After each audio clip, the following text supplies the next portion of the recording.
Hello, मी doctor Manisha Bhoskar. बघा, सणासुदीचे दिवस जवळ आले, की आम्हा लेडीज डॉक्टरांच्याकडे एका विशिष्ट कारणांसाठी महिला यायला सुरू होतात. ते कारण म्हणजे, मॅडम, अडचण आलीये, गोळ्या द्या. आता अडचण म्हणजे मासिक पाळी ही सांगायची गरज नाहीये. तर मला तमाम स्त्रीवर्गाला सांगायचं आहे, की मासिक पाळी ही आपल्या आयुष्यातली अडचण नाहीये, तर ते आपल्या आयुष्यातलं सेलिब्रेशन आहे. आता तुम्ही म्हणाल, की यात कसलं आले सेलिब्रेशन? ब्लिडिंग होतं, रेस्ट्रिक्शन्स येतात, पोट कंबर दुखते, चिडचिड होते. यात कसलं आलंय सेलिब्रेशन?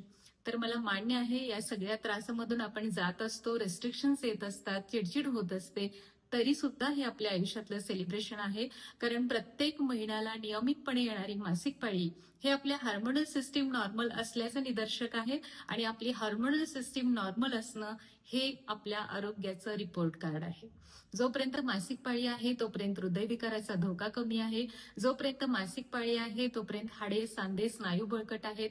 जोपर्यंत मासिक पाळी आहे तोपर्यंत त्वचेपासून केसापर्यंतच्या अवयवाचं आरोग्य चांगलं आहे. जोपर्यंत मासिक पाळी आहे तोपर्यंत मूड चांगले आहेत. आणि सगळ्यात महत्वाची गोष्ट, स्त्रीच्या अस्तित्वाला अधोरेखित करणारी आणि नवीन मानवी जीवन निर्माण करण्याच्या प्रक्रियेशी संबंधित असणारी ही मासिक पाळी अडचण कशी असू शकेल? त्यामुळे मासिक पाळीला चिकटलेलं हे अंधश्रद्धेचं, अपवित्रतेचं आणि अडचणीचं लेबल आपण काढून टाकूया आणि स्त्रीच्या शरीरातील एका महत्वाच्या प्रक्रियेचा आदर करूया. थँक्यू.